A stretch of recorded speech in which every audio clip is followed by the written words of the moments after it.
একটু ভাই চল না, আজকে খুব ক্রিস্পি চিকেন পকোড়া খেতে ইচ্ছা করছে, চল না বাইরে থেকে কিছু খেয়ে আসি। এই মাত্র কাজবাজ থেকে আসলাম, আবার বাইরে যাবো, তার থেকে হচ্ছে কি 15 মিনিট আমাকে দিবি, তাহলে আমি ঘরেই বানিয়ে দিচ্ছি। ঘরে বানাবি তুই ক্রিস্পি চিকেন পকোড়া? হ্যাঁ ঘরেই বানাবো, কি আছে, খাবি কিনা বলতে হবে। হ্যাঁ হ্যাঁ খাবো, চল চল বানা। চল তাহলে মাংসটা ফ্রিজ থেকে বের করে রাখ, আমি যাচ্ছি। ঠিক আছে, যাই চিকেনটা বার করে নি। চিকেন চিকেন চিকেন চিকেন, দেখি তো চিকেন কোথায়।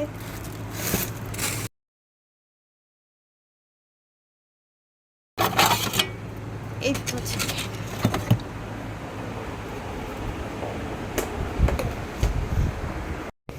বাবা ফ্রিজে ছিল, অনেক শক্ত, একটুখানি দেখো। যাই দেখি কত দূর কী করলো।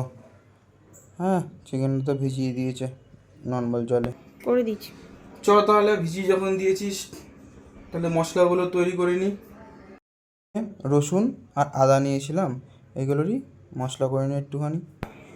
এটাতে ইয়ে করবো, পেস্ট করবো শিলনোড়াতে, তো এটা ধুয়ে নিই চলো। তো আমরা শিলনোড়া ধুয়ে এখানে আদা আর রসুনগুলোকে থেতো করে ভালো করে বেটে নেবো। যখন আমাদের বাটা হয়ে যাবে তো এবার আমরা একটা ছোটো বাটির মধ্যে আদা রসুনের পেস্টটা তুলে নেবো। তো এবারে মাংসের দিকে যাওয়া যাক। তো এখানে আমরা মাংসগুলোকে ভালো করে ধুয়ে এরকম করে ছোটো ছোটো করে কেটে নিয়েছিলাম। এবারে আমরা মাংসের উপরে দিয়ে দিচ্ছি 1 চামচ নুন, 1 চামচের মতো লঙ্কার গুঁড়ো, দিয়ে দিচ্ছি জিরে গুঁড়ো, গোলমরিচের গুঁড়ো, 1 চামচের মতো দিয়ে দিচ্ছি ভিনিগার, আর 1 চামচের মতো দিয়ে দিচ্ছি সয়া সস। তো দিয়ে ভালো করে মাখিয়ে নেব। তুই তো মিক্স করা শুরু করে দিলি, এখানে আদা রসুনের পেস্টটা তো দিতেই ভুলে গেলি। ও ঠিক ঠিক। আবার আমরা আদা রসুনের পেস্টটা একটুখানি নিয়ে ভালো করে একটু মাখিয়ে নিচ্ছি মাংসের মধ্যে।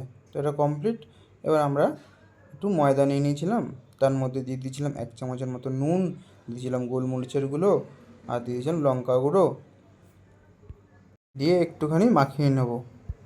ব্যাস এবার একটা একটা করে চিকেন তোলো আর ময়দার মধ্যে ছাড়ো, ভালো করে ময়দাটাকে গায়ে মাখিয়ে নাও। মাখিয়ে নিয়ে দিয়ে দেবো ঠান্ডা জলের মধ্যে, ভালো করে চুবিয়ে আবার ময়দাটাকে মধ্যে চিকেনটাকে ভালো করে মাখিয়ে নেব। তারপরে একে একে সব কটা আমরা এরকম করে বানিয়ে নেব। ব্যাস বানানো কমপ্লিট। এবার গরম কড়াইয়ের মধ্যে তেল গরম করতে বসিয়ে দেবো, তেল গরম যখন হয়ে যাবে একে একে ছেড়ে দেবো। ব্যাস এবার ডিপ ফ্রাইয়ের মতো করে নেবো। ফ্রাই করা কমপ্লিট হয়ে গেলে একে একে তুলে নেবো। একটু খেয়ে দেখি কেমন হলো। দেখি তো, এই খাচ্ছিস লুকিয়ে লুকিয়ে রান্না করতে করতে? ওই দেখি মুখটা দেখি, ওই আমাকে দে একটা। এ কি রান্না করতে করতে এখান থেকে নিয়ে নিয়ে তুই খাচ্ছিস? দেখলি, এই ধরা পড়ে গেছে। কী করবো বলুন, এত সুন্দর ক্রিস্পি চিকেনটা হয়েছে। হ্যাঁ খেতে এত সুস্বাদু হয়েছে। তো যাই হোক, আপনাদের ভিডিওটা কেমন লাগলো আমাকে কমেন্টে জানাবেন।